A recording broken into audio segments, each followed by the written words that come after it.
Evelyn Harper grew up in a sleepy town called Cloverfield, Oregon, where the biggest excitement was the annual Apple Festival. She's 25, with hazel eyes that sparkle with hope and a smile that hides the weight of her world. Her grandmother, Clara, raised her after her parents passed away. And now Clara's sick, her heart failing, the kind of illness that demands a surgery costing $80,000. Evelyn doesn't have that kind of money, not even close. She's a dreamer, sketching designs in notebooks, but life's kept her grounded, working odd jobs to scrape by. That is, until a desperate idea changes everything. Across the state line in Seattle, James Carter rules Carter Enterprises, a tech empire built by his grandfather, Henry. At 26, he's got sharp cheekbones, a voice that commands rooms, and a reputation for being untouchable. But there's a catch. Henry's will states James must marry before his 27th birthday, just months away, or lose the company to a board of greedy suits. James doesn't do love, doesn't believe in it, not after watching his parents' messy divorce. Marriage? It's a business deal to him, nothing more, so he turns to a discreet matchmaking agency, one that promises no strings, just a signature on a marriage certificate. Fate steps in when Evelyn stumbles across the same agency. They offer her a deal: marry a stranger, stay married for a year, and walk away with enough cash to save Clara. She hesitates, her fingers trembling over the contract, but the thought of losing her grandmother pushes her to sign. James does the same, miles away, both unaware of who's on the other end. They never meet, never see each other's faces, just exchange a few texts to coordinate the legal stuff. A quick trip to the courthouse, a proxy wedding, and it's done. Evelyn gets her money, James keeps his empire, and they plan to divorce when the year's up. Simple enough, or so they think. A few weeks later, Evelyn's in Seattle, her savings drained from Clara's medical bills, clutching a resume and a dream. She's landed an interview at Carter Enterprises, a long shot for a small-town girl with no fancy degree. The office towers over the city, all glass and steel, a world away from Cloverfield's dusty streets. She steps into the lobby, her floral dress a splash of color against the corporate grays, and immediately feels out of place. Employees whisper as she passes, their eyes cutting through her like knives. Leading the pack is Megan Brooks, a senior designer with a smirk sharp enough to draw blood. Who let the thrift store in? Megan sneers, her clique laughing behind manicured hands. Evelyn's cheeks burn, but she straightens her spine, determined to prove she belongs. Upstairs, James sits in his corner office, staring out at the Puget Sound, his phone buzzing with a text from his wife. She's complaining about her stingy husband again, how he barely checks in. He types back, "Mine's just as bad, always whining about money." He chuckles, a rare sound, then tosses the phone aside. His assistant, Nathan Reed, knocks, reminding him of the day's interviews. James barely listens, his mind on the clock ticking toward his inheritance deadline. Little does he know, the girl stepping into the elevator downstairs, the one clutching her sketchbook like a lifeline, is about to turn his world upside down. Here's where it all begins. Evelyn Harper, a small-town dreamer from Cloverfield, Oregon, with hazel eyes and a heart full of hope, and James Carter, the steely CEO of Carter Enterprises in Seattle, bound by a secret neither understands. She's fighting to save her grandmother. He's racing to secure his legacy, and a sham marriage ties them together in ways they can't yet see. This is a story of two strangers, a lie that starts it all, and a love waiting to break through the chaos. Evelyn Harper steps out of the elevator at Carter Enterprises, her palms sweaty, her floral dress wrinkled from the long bus ride from Portland. The Seattle office buzzes with sharp suits and sharper tongues, a far cry from Cloverfield's gentle pace. She's here for an internship, a chance to turn her sketches into something real, but the air feels thick with judgment. Megan Brooks spots her first, leaning against a desk, her designer heels clicking as she saunters over. "Well, look at this," Megan says, her voice dripping with mockery. "Did you wander in from a yard sale? We don't hire charity cases here." Her clique snickers, a pack of polished wolves circling their prey. Evelyn clutches her sketchbook tighter, her throat dry, but she forces a smile. "I'm here for the interview," she says, her voice steady despite the heat rising in her chest. The interview room is a glass box, all cold lines and gleaming surfaces. Evelyn sits across from a panel of stone-faced managers, her resume trembling in her hands. They fire questions like bullets. "No degree? No experience? Why should we take a chance on you?" She talks about her designs, her love for creating beauty from nothing, but their eyes glaze over. Upstairs, James Carter watches through a one-way window, his arms crossed, his expression unreadable. He's not supposed to be here, not for a lowly intern hire, but something about her file caught his eye. Maybe it's the desperation in her application letter, the raw honesty of it. He doesn't know yet that she's his wife, the one he texts complaints to about his mystery spouse. Back in the lobby, Evelyn's hired, barely. "Intern, bottom rung," the HR rep grunts, tossing her a badge. She's assigned to the design team, under Megan's thumb. Day one is brutal. Megan dumps a stack of busy work on her desk, coffee runs and filing, smirking as she says, "Don't get comfy, small town. You won't last a week." Evelyn bites her lip, her fingers itching to sketch, but she nods and gets to work. She's not here to fight, not yet. She's here for Clara, for the paycheck that'll keep her grandmother breathing. But the whispers follow her, cutting deeper each day. Thrift store trash, they call her. Loud enough to sting, quiet enough to dodge blame. Then comes the elevator moment. It's late, the office emptying out, and Evelyn's hauling a box of files when the doors slide open. Inside stands Mr. Dawson, the janitor, his hands shaky on his mop. The box slips from her grip, papers scattering, and he bends to help, his knees creaking. "Oh, you don't have to," she says, kneeling beside him. "Nonsense, miss," he replies, his voice warm. "Folks don't usually see me. Nice to be noticed." She smiles, real this time, and they chat as they gather the mess, his stories of old Seattle filling the air. James steps in just then, unnoticed, his eyes narrowing as he watches. He's used to people ignoring Dawson, stepping over him like he's invisible. Evelyn's kindness, her ease with the old man, it sticks with him, a flicker of something he can't name. That night, Evelyn collapses onto a rented cot in a cramped Seattle apartment, her phone lighting up with a text from her husband. She types, "Work was hell today. My boss is a jerk and everyone hates me." Across town, James lounges in his penthouse, the city skyline glittering beyond his window. His phone buzzes, and he reads her message, smirking as he replies, "Same here. My wife's a nag, always complaining." They vent back and forth, strangers bonded by frustration, never suspecting they're talking about each other.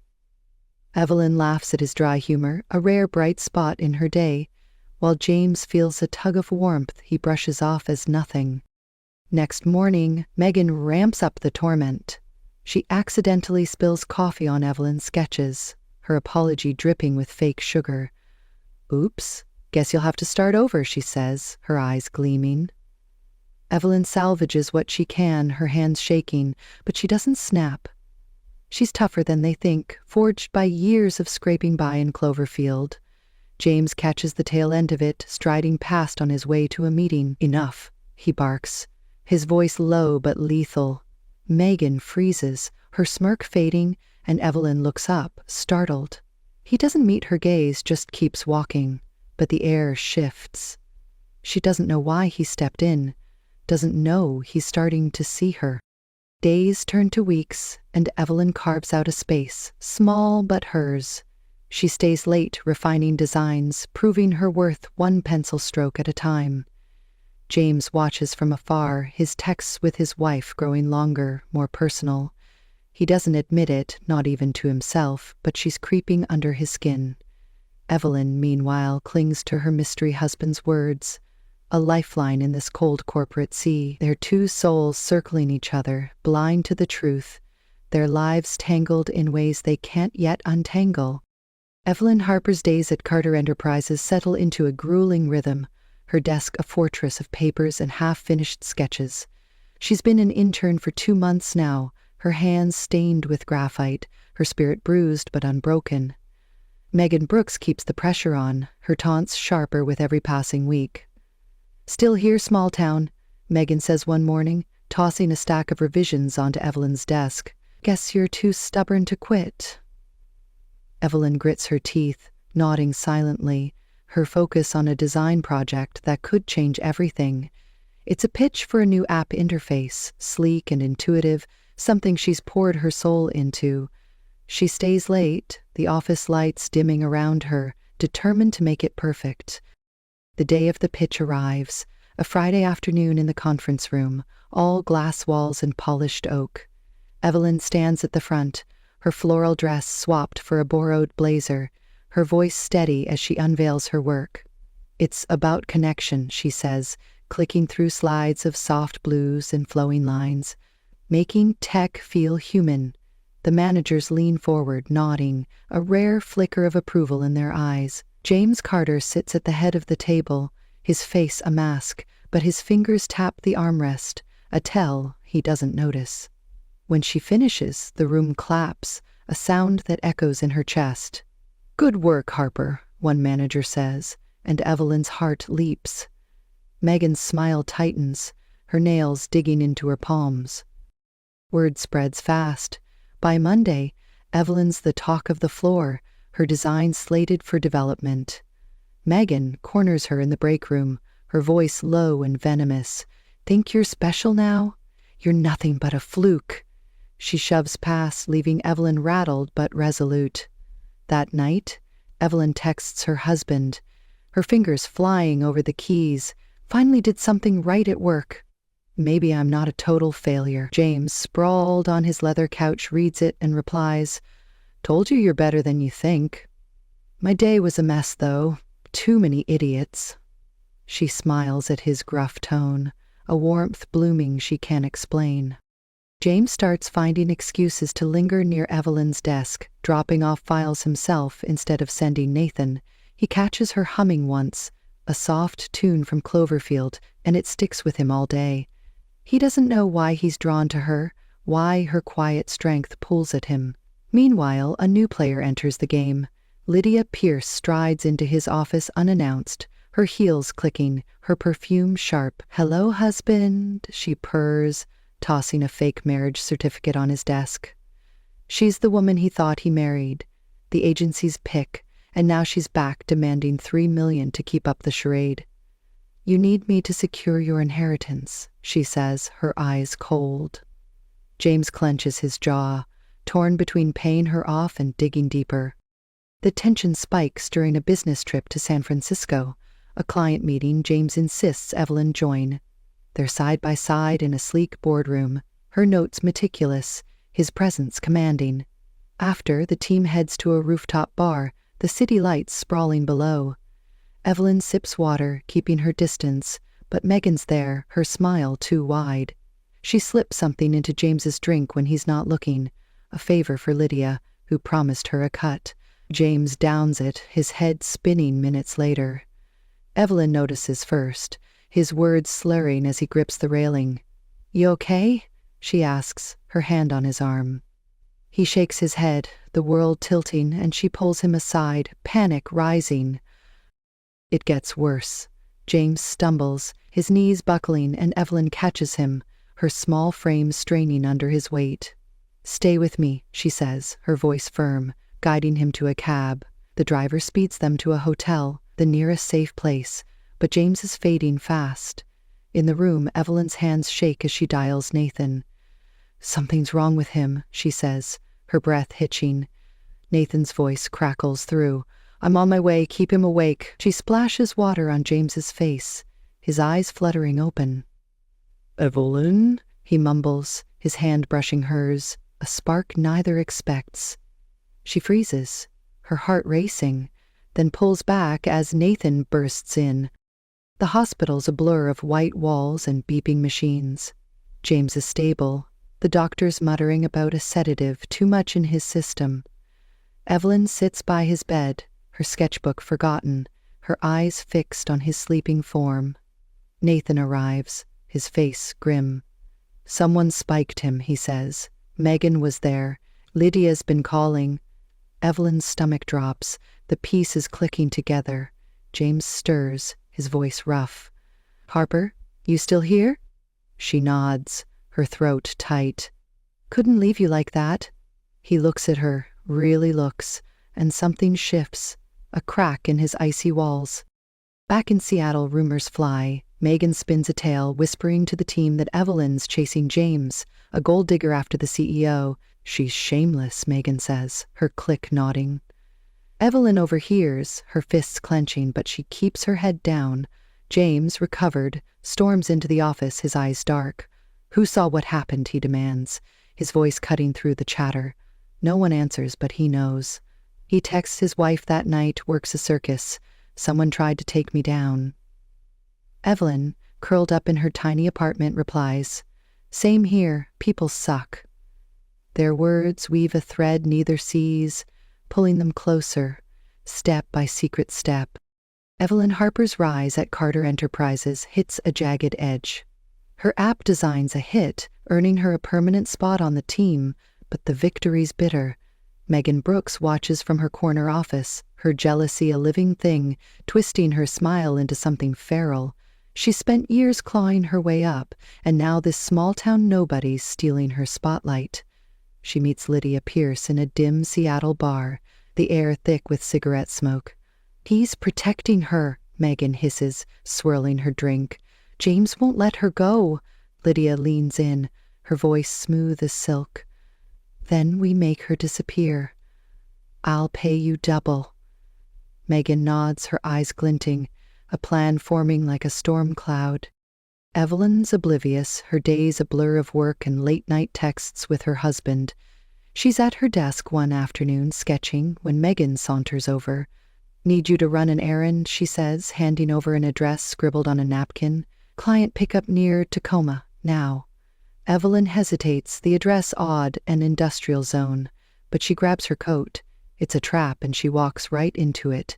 The warehouse looms, rusted and empty, the air cold as she steps inside. A shadow moves, then another, and before she can scream, hands grab her, rough and unrelenting. Megan steps out, her smirk cruel. "Thought you could take him from me?" she says, her voice echoing off the walls. They drag Evelyn to a basement, her wrists bound, her heart pounding. Megan circles her, a predator with prey.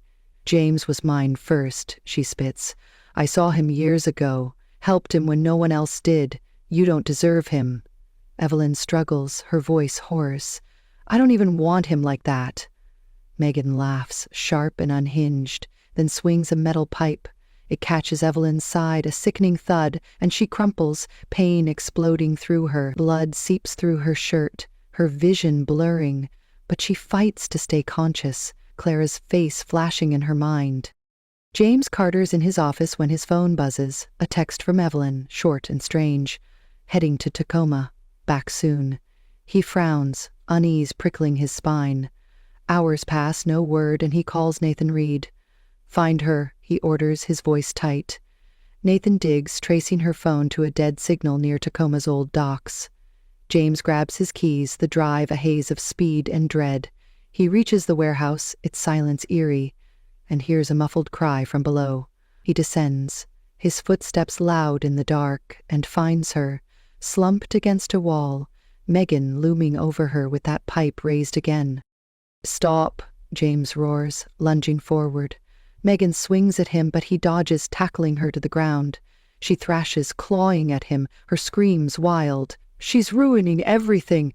He pins her, his breath ragged, until Nathan bursts in with security, cuffing her as she spits curses.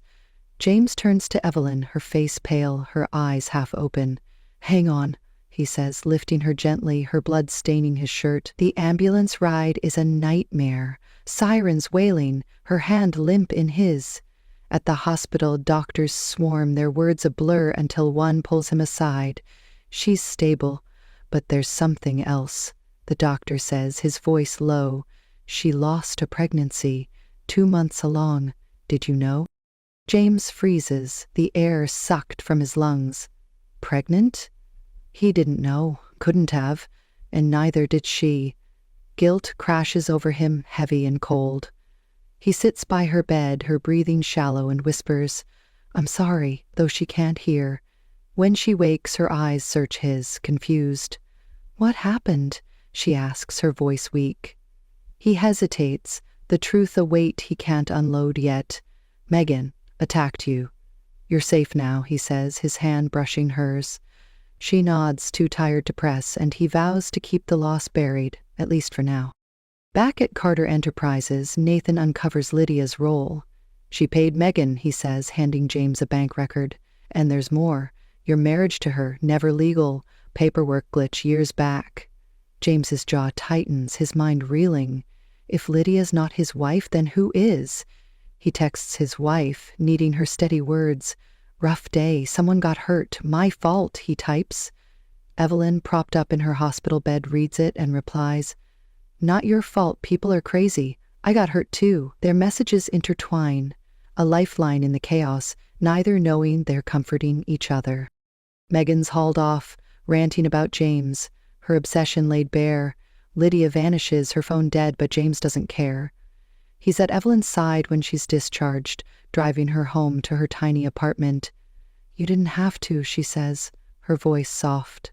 "Yeah, I did," he replies, his eyes on her, dark with something new. She feels it too, a pull she can't name, but the shadows of that basement linger, and so does a truth he's hiding. They're closer than ever, yet miles apart, the secret of their bond ticking like a bomb. Evelyn Harper limps out of the hospital, her side aching, her spirit frayed but intact. James Carter drives her back to her Seattle apartment, the silence between them thick with unspoken words. He walks her to the door, his hand hovering near her elbow, ready to catch her if she stumbles. "Rest up," he says, his voice rough. "Call if you need anything." She nods, her hazel eyes meeting his, a flicker of gratitude there. He lingers a moment, then turns away, the weight of her attack and that hidden loss pressing on his chest. Evelyn watches him go, confused by the warmth she feels, a thread pulling her toward him she can't untangle. At Carter Enterprises, James buries himself in work, his office a fortress of glass and steel. Nathan Reed knocks, his face tense, a folder in hand. "Got something big," Nathan says, sliding it across the desk. James flips it open, his eyes scanning the pages. "Lydia Pierce isn't your wife," Nathan explains. "The agency messed up the filing 3 years ago. Marriage never registered." James leans back, his mind racing. "Then who is?" he asks, his voice low. Nathan hesitates, then drops the bomb.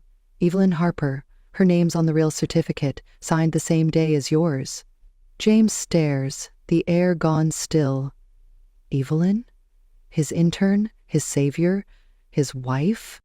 Across town, Evelyn recovers at home, a cramped Portland rental she shares with her grandmother, Clara. She's on the couch, a blanket over her knees, her phone buzzing with a text from her husband. "Feeling lost today," it reads. "You okay?" She smiles faintly, typing back, "Rough week, got hurt, but I'm healing." Clara shuffles in, her gray hair tied back, a tray of tea in her hands. "Who's that mystery man you're always texting?" she teases, setting it down. Evelyn shrugs. "Just my husband, the fake one." Clara chuckles, then nods at a black credit card on the table. "Found that in your bag. Fancy. Who gave it to you?" Evelyn picks it up, her brow furrowing. "James, my boss, said it was for emergencies." She stares at the card, its sleek surface catching the light, and a memory clicks. Months ago, her husband sent her a card just like this, a lifeline when Clara's bills piled up. She grabs her phone, her hands trembling, and dials the number she's texted 100 times.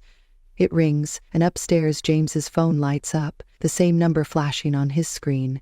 He answers, his voice cautious. "Hello?" Evelyn freezes, her breath catching. "James?" she says, her voice a whisper. He goes silent, then, "Evelyn?" The line crackles with realization, a bridge snapping into place.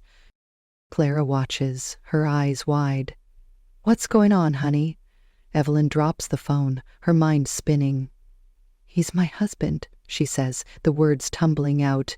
"James Carter, my boss, the guy I've been texting is him." Clara blinks, then laughs a hearty sound. "Well, I'll be. That boy who drove you home? Your stingy husband's the big shot?" Evelyn nods, dazed, piecing it together. The late-night rants, the shared frustrations, the comfort they found in each other, all with the man she's worked beside for months. She grabs the card again, its weight suddenly heavy, proof of a bond she never saw. James paces his penthouse, the city skyline a blur beyond his window. Nathan's words echo. Evelyn Harper, his wife.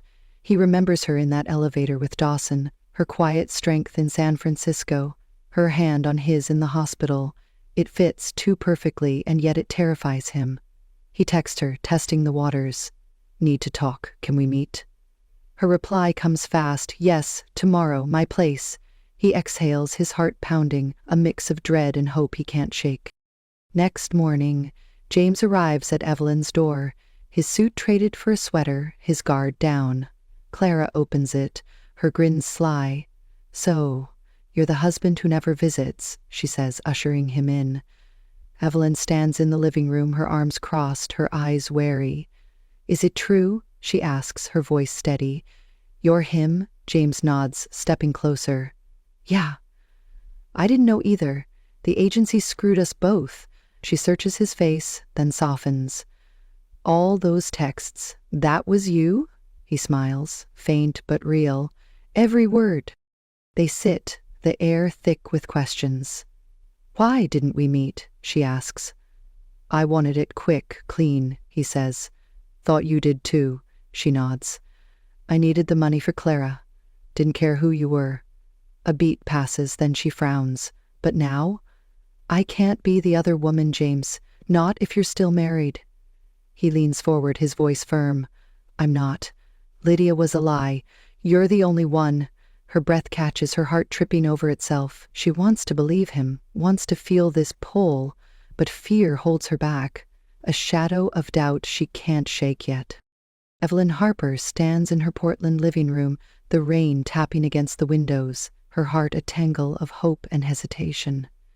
James Carter faces her, his sweater damp from the downpour outside, his eyes locked on hers.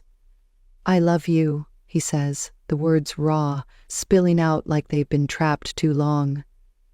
"I didn't know it was you, Evelyn, but it's always been you." She stares, her breath shallow, the weight of his confession crashing over her. "You're married," she whispers, stepping back. "We both are." He shakes his head, closing the gap. "No, mine was fake. A deal to keep my grandfather happy. Henry's will forced me into it. I don't even remember her face. What about you?" Evelyn's hands tremble, her voice soft. "Same. A contract to save Clara. We met once, signed the papers, and that was it." She looks up, a spark igniting. "So we're both free?" James nods, a half smile breaking through. "Almost. 3 days and the divorce papers clear, then it's just us." She wants to believe him, wants to leap, but the scars from Tacoma linger, and she hesitates.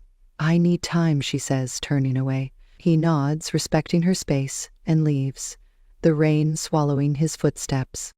Back in Seattle, chaos erupts at Carter Enterprises. Lydia Pierce storms into James's office, her smile a blade. "You can't ditch me," she says, slamming a forged document down. "I'll take half your company if you try." James stands, his voice ice. "You're nothing to me. That marriage never existed." She laughs, cold and sharp. "Tell that to Henry. He'll believe me." She's right. James knows it. His grandfather's old school, easily swayed by tears and lies. He calls Nathan Reed. "Get her out," he says, his tone lethal. Nathan escorts her, but Lydia's already dialing Henry, planting seeds of doubt. That night, James drives to Evelyn's, the rain heavier now, his resolve steel. He knocks, and Clara lets him in, her eyes twinkling. "Fix this, boy," she says, nodding toward Evelyn on the couch. He kneels before her, rain dripping from his hair. "I meant it," he says. "You're my wife, my real one, and I'm done pretending otherwise. Evelyn's eyes well up, her voice breaking. I love you too, I just didn't know how to say it. They lean in, their foreheads touching, the world fading until a crash shatters the moment. The window splinters, glass raining down, and Megan Brooks steps through, her eyes wild, a knife in hand. You don't get him, Megan screams, lunging at Evelyn. James pulls her back, his arm shielding her as Megan swings. She's nothing, Megan shrieks, her voice cracking. I saved you years ago, James, from that drunk on the street. Me? He freezes, a memory flickering. A girl, a scuffle, a kind act he'd forgotten. That was you, he says, stunned. She nods, tears mixing with rain. I loved you then. I love you now. Evelyn grips his hand, her voice steady. Let her go, James. She's lost. He nods, pinning Megan until Nathan bursts in with police, their lights flashing through the storm. She's cuffed, sobbing, her obsession dragging her away. Henry Carter arrives next, his cane tapping, Lydia at his side. What's this nonsense? He growls, eyeing James. Lydia smirks. He's abandoning me, Henry. Your grandson's a liar. James steps forward, Evelyn at his side. She's the liar, he says, handing over Nathan's folder. No marriage, just fraud. Henry scans it, his face hardening, then turns to Lydia. Out, he barks. And don't come near my family again. She stumbles back, defeated, her heels clicking as she flees. Henry looks at Evelyn, his gruff voice softening. You're the real one, eh? Good. Keep him in line. He winks, then heads out, leaving them alone. James turns to Evelyn, the rain slowing outside. 3 days, he says, his hand finding hers. Then no more secrets. She smiles, her hazel eyes bright. No more running, she replies, pulling him close. They kiss, soft at first, then fierce, the storm a witness to a love forged in chaos. Megan's gone, Lydia's exposed, and Henry's blessing seals it. They're not just husband and wife by paper now, but by choice, their hearts finally aligned.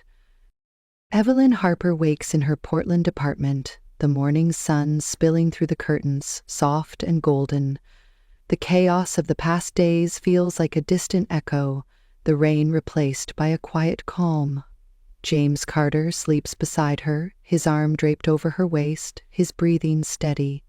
She traces his face with her eyes, the sharp lines softened in rest, and marvels at how they got here. 3 days have passed since that stormy night, since Megan's arrest and Lydia's downfall. The divorce papers, a formality now, cleared yesterday, leaving them free, truly free, to choose each other. She slips out of bed, her bare feet padding to the kitchen, a smile tugging at her lips. Claire's already up, stirring oatmeal at the stove, her gray hair catching the light. Morning, honey, she says, glancing over. Your man still out? Evelyn nods, leaning against the counter. He's exhausted, been a wild week. Clara chuckles, spooning breakfast into bowls. Wild's an understatement. That boy jumped through hell for you. Good catch. Evelyn blushes, her heart swelling. He did, didn't he? She sets the table, the clink of dishes, a gentle rhythm, and Clara sits, her eyes sharp. So, you two sticking it out? No more fake marriage nonsense? Evelyn smiles, firm. No more fakes. It's real now. James stirs, joining them, his hair mussed, his sweater swapped for a borrowed tee. Smells good, he says, kissing Evelyn's cheek before sitting. Clara slides him a bowl, her grin sly. Better treat her right, Mr. CEO. I want great-grandkids someday. He laughs, a rare, full sound, and nods. Working on it, Clara. They eat, the room warm with chatter, Clara teasing James about his city ways, Evelyn laughing at his flustered replies. It's simple, this moment, but it's everything. A family stitched together from broken threads. Back at Carter Enterprises, Evelyn's design launches, the app a hit across Seattle. She's no intern now, but a designer, her name on the project, her sketches brought to life. James watches her present at a team meeting, her confidence quiet but unshakable, and feels a pride he can't voice. Megan's gone, locked away, her trial pending, and Lydia's vanish, her schemes dust. Henry Carter drops by, his cane tapping, his gruff voice praising Evelyn. "Knew you were a keeper," he says, clapping James's shoulder. "Don't mess this up, boy," James smirks. "Not planning to." That evening, James takes Evelyn to the rooftop of his penthouse, the city sprawling below, lights twinkling like stars. He pulls a small box from his pocket, a necklace inside, silver with a tiny hazel gem to match her eyes. "For you," he says, fastening it around her neck. "A promise. No more secrets, no more running." She touches it, her throat tight, and looks up. "You didn't have to," he shrugs, his hands finding hers. "Wanted to. You're my home, Evelyn. Took me too long to see it." She steps closer, her voice soft. "You're mine too. From that first text, I think." They stand there, the wind gentle, the world theirs for a moment. She thinks of Cloverfield, of Clara's laughter, of the warehouse shadows that nearly broke her. He thinks of Henry's will, of the empire he almost lost, of the girl who saved him without knowing it. "We started as strangers," she says, her head on his chest. "Yeah," he replies, his arms tightening. "And now we're everything." They kiss, slow and sure, the necklace cool against her skin, a symbol of a love forged in fire. Months later, life settles into a new shape. Evelyn splits time between Portland and Seattle, her designs thriving, her heart full. James softens, his edges smoothed by her, his penthouse no longer a cold shell but a place they share. Clara visits, her health steady, her stories endless, and Henry joins them sometimes, grumbling about city traffic but smiling at Evelyn's sketches. They build something real, day by day, a future neither expected but both cherish. It began with a lie, a contract signed in haste, two souls tethered by chance. Evelyn, the dreamer from Cloverfield, and James, the king of Carter Enterprises, stumbled through secrets and storms to find each other. Now, as the sun sets over Seattle, they stand together, not just husband and wife by law, but by choice, their love a quiet triumph over every odd they've faced.